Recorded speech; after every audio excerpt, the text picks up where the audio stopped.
এইয়া মোৰ কাৰোবাৰ মানে পূৰা খাইছে, মানে ভোকত ৰক্ষা নাইও। হেল্ল' বন্ধুসকল, ভালে আছে? আপোনালোকৰ খবৰ নিশ্চয় ভালে চাগে। মই আপোনালোকৰ মাজলৈ আজি আকৌ এটা নতুন ভিডিঅ' লৈ আহিছোঁ। মই আজি মোৰ বন্ধুৰ সৈতে নতুন ঠাইলৈ আকৌ যাবলৈ ওলাইছোঁ। আপোনালোকে ভিডিঅ'টো চাই থাকিব, স্কিপ নকৰিব। যিসকলে নতুনকৈ মোৰ চেনেললৈ আহিব সেইসকলে ছাবস্ক্ৰাইব কৰি দিব, তেতিয়াহ'লে আপোনালোকে চাই থাকিব ভিডিঅ'টো দেই।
হেল্ল' বন্ধুসকল, পাইছোঁ আৰু আমি বেছি দূৰ নাই, দেখিছোঁ আপোনাৰ মোক পিছফালে। ফাইনেলি আমি আহি আঠখেলীয়া নামঘৰ পালোহি, বাটচৰা। আপোনালোকে দেখিছে নহয়, এটা বৰ সুন্দৰ পৰিৱেশ। ৰাস্তাৰ দুয়োকাষে ধুনীয়াকৈ গছ আছে আৰু গেটৰ সন্মুখে দুটি হাতী কি ধুনীয়াকৈ সজাই ৰাখিছে। আপোনালোকে আহিলে দেখিব নিশ্চয়, মই নক'লেও হ'ব। এটা বহুত ভাল লগা সুন্দৰ পৰিৱেশ। আঠখেলীয়া নামঘৰ কিয় নহ'ল, কেনেকৈ আঠখেলীয়া নামঘৰ হ'ল, আমি অলপ থুলমূলকৈ জানি লওঁ। আমি আহকচোন। আঠখেলীয়া নামঘৰ অসমৰ উল্লেখযোগ্য ধৰ্মীয় স্থান। 1681 চনত আহোম ৰজা গদাপাণিৰ দ্বাৰা এই নামঘৰ নিৰ্মাণ কৰা হৈছিল বুলি কোৱা হয়। এই নামঘৰক কিয় আঠখেলীয়া নামঘৰ বুলি কোৱা হয়, ইয়াৰ কাৰণ হ'ল এই নামঘৰ 8টা খেল বা পৰিয়ালৰ দ্বাৰা পৰিচালিত হৈছিল। সেইকাৰণে এই স্থানীয় লোকে আঠখেলীয়াৰ নাম দিছিল। আঠখেলীয়া নামঘৰ নৱবৈষ্ণৱ ধৰ্মৰ কেন্দ্ৰবিন্দু, য'ত ভক্তি আন্দোলন প্ৰচাৰ কৰা হৈছিল। শ্ৰীমন্ত শংকৰদেৱৰ আদৰ্শৰ দ্বাৰা প্ৰভাৱিত হৈ ইয়াত বিভিন্ন ধৰ্মীয় আৰু সাংস্কৃতিক কাৰ্য অনুষ্ঠিত হয়। ইয়াত বিভিন্ন অনুষ্ঠান যেনে বৰষুণৰ সবাহ পতা হয়, পানী তোলা সবাহ পতা হয়, নাম লোৱা সবাহ, ন চাউলৰ সবাহ, ৰাস মহোৎসৱ আৰু ভাওনা অনুষ্ঠিত কৰা হয়। গম পাইছে নহয়? 1970 চনত ইয়াক হৰি মন্দিৰ পৰিৱৰ্ততে নামঘৰ হিচাপে নামকৰণ কৰা হৈছিল। তেতিয়াৰ পৰা এই নামঘৰক শ্ৰী শ্ৰী আঠখেলীয়া নামঘৰ বুলি জনা যায়।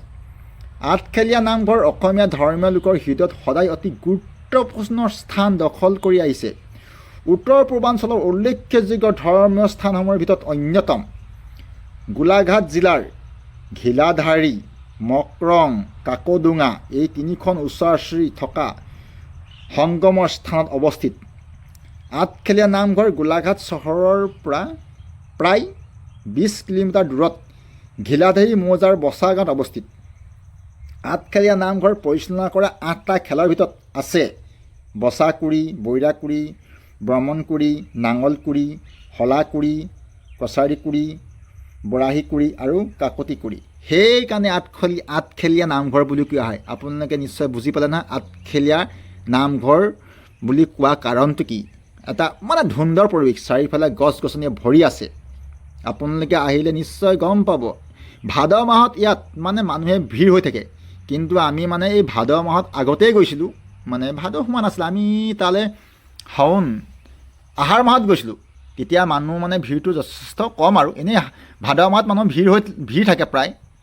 আমি বন্ধুজনক বহুত দিনৰ পৰা যাওঁ ভাবি আছিলোঁ, ক'লোঁ ব'লাচোন আজি যাওঁ। তাকে গ'লোঁ।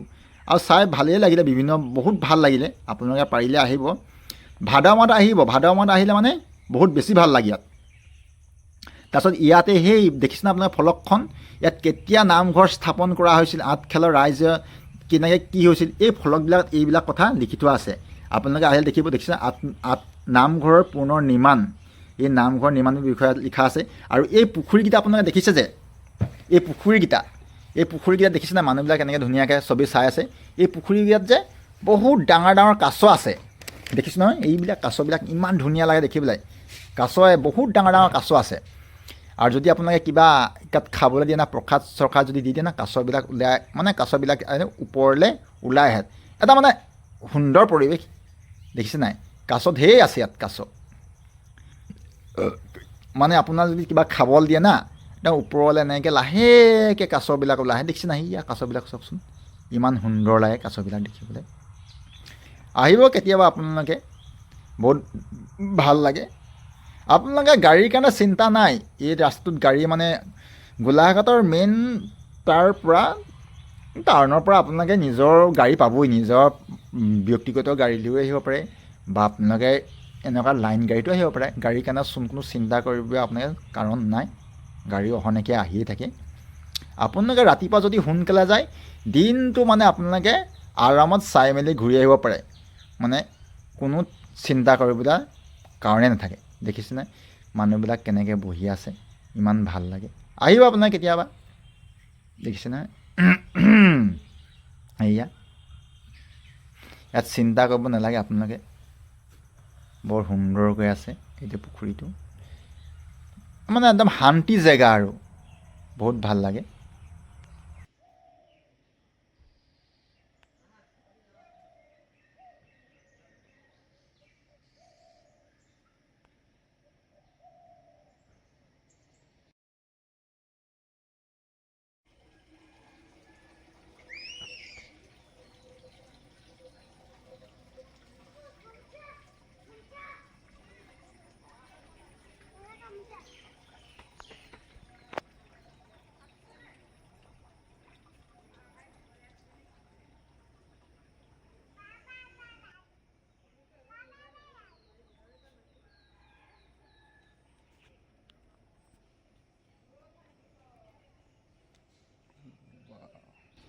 বহুত ধুনীয়া দেই।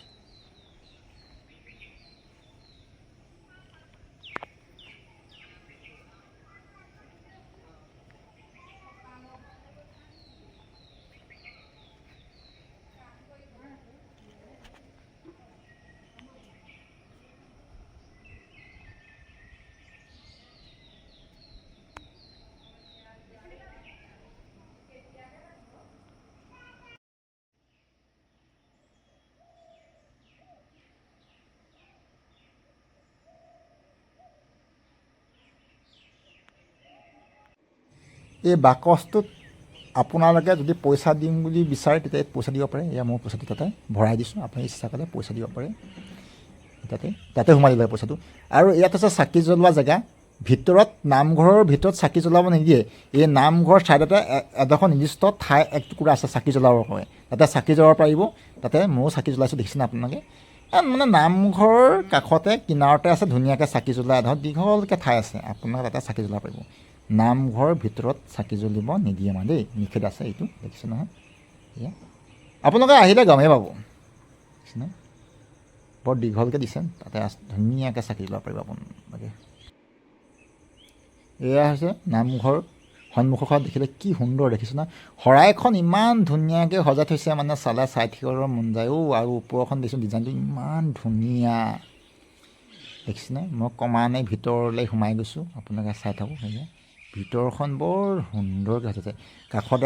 কাষতে কৃষ্ণৰ মূৰ্তিটো কি ধুনীয়াকৈ, দুফালে দুটা কৃষ্ণৰ মূৰ্তি দৰ্জাৰ মানে সোমাই যোৱা সন্মুখতে, দেখিছেনে আপোনালোকে। বৰ ধুনীয়াকৈ একদম বনাই থোৱা আছে। আপোনালোকক মানে কেনেকৈ ক'ম, মানে এনেকুৱা সময়ত আহিলে ভাল, মানুহ দুনুহ কম থাকে। বিশেষকৈ ভাদ মাহত যে পূৰা মানুহে ভৰি থাকে, বিভিন্ন জেগাৰ পৰা মানুহবিলাক আহে।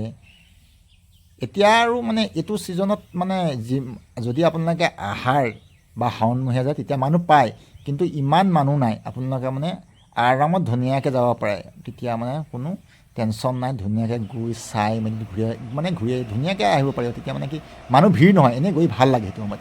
ভাদ মাহত মানুহ তেতিয়াও ভাল লাগে, তেতিয়া সময়ত বহুত ভিৰ হৈ থাকে, মানুহ নাম লৈ থাকে মানুহে। তেতিয়াও এটা গ'লেও এটা সেইটো এটা আনন্দ এটা বেলেগ হয়। কিন্তু আপোনালোকৰ নিজৰ কথা আৰু কেতিয়া আহে। আমি চাই মেলি হ'ল আৰু এতিয়া আমি আৰু উভতিব লৈছোঁ আৰু গাইজ। আপোনালোকে ভিডিঅ'টো চাই থাকিব, চাই কেনেকুৱা পালে কমেণ্ট কৰি জনাব আৰু যদি নতুন। এতিয়া আমাৰ বহুত ভোক লাগিলে গম পাওঁ বন্ধু বান্ধৱীসকল, ঘূৰি ঘূৰি ভোক লাগিলে, হোটেলত সোমালোঁ। এতিয়া আকৌ মোৰ বন্ধু, আমাৰ কালুৱা বন্ধু বুলি কয়, এনেই ধেমালি কৰোঁ কালুৱা বন্ধু বুলি, ইয়াৰ নাম আচলতে নিখিল। তো ইয়ে মোক লৈ যায়, ইয়াকে লগত মই লৈ যাওঁ, নহ'লেনো অকলেনো আৰু যাবলৈ মানে দিগদাৰ হয় নাই, এজনটো লগত লাগেই গ'লে মানে, বন্ধুজন থাকিলে ভাল হয়। মই ইয়াকে লৈ যাওঁ, মোৰ নিজৰ ভাইটি লিখীয়া। এয়া দেখিছে নহয়, আমি একদম হোটেলত সোমাই ধুনীয়াকৈ পূৰা খাই আছোঁ দেই। এইয়া পূৰা এখেত পূৰা খোৱাত ব্যস্ত। বাৰু আজিলৈ আহিছোঁ, বাই বাই। আকৌ আপোনাৰ আন এটা ভিডিঅ'ত লগ পাম। জয়া এখন